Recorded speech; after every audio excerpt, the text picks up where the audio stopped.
melawai. Selain bertemu dengan investor, Menteri Keuangan Purbaya Yudisadewa juga bertemu dengan World Bank dan lembaga pemeringkat S&P. Purbaya bilang World Bank dan S&P puas dengan strategi fiskal Indonesia, sehingga keraguan Bank Dunia dan juga S&P terhadap kebijakan fiskal Indonesia pun hilang. Bahkan Purbaya menyebutkan Bank Dunia tengah menggali lebih banyak peluang kerjasama dengan Indonesia. Sementara dalam pertemuannya dengan Managing Director IMF, Kristalina Georgieva, Purbaya menjelaskan bagaimana ketidakpastian global tidak begitu berdampak pada pertumbuhan ekonomi Indonesia. Ketika harga minyak dunia naik, Indonesia mampu menyerap syok dari ketidakpastian global.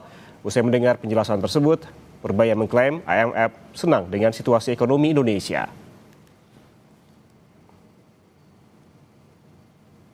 Tadi Bu Kristalina menjelaskan bahwa ketidakpastian global masih akan tetap tinggi dalam beberapa waktu ke depan karena perang juga tidak jelas hasilnya akan seperti apa. Jadi kita akan menghadapi ketidakpastian.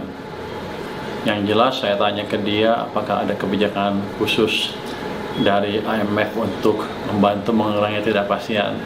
Dia bilang IMF tidak punya otoritas untuk melakukan hal itu, tapi mereka menyediakan dana bantuan untuk negara-negara yang membutuhkan. Tentu saja Indonesia tidak membutuhkan karena anggaran kita cukup baik dan kita masih punya bantalan yang cukup besar, yaitu 420 triliun yang saya bilang sebelumnya.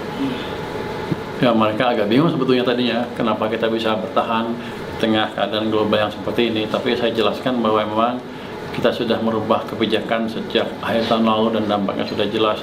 Jadi ekonomi kita sedang mengalami percepatan ketika ada tambahan shock dari ketidakpastian global dari harga minyak yang tinggi, sehingga kita bisa menyerap shock yang terjadi. Dan dia kelihatannya senang dengan keadaan seperti itu, tapi mereka tidak akan melakukan kebijakan khusus untuk membantu negara-negara lain, tapi yang jelas mereka akan memberitahukan ke seluruh dunia negara-negara mana saja yang performanya bagus.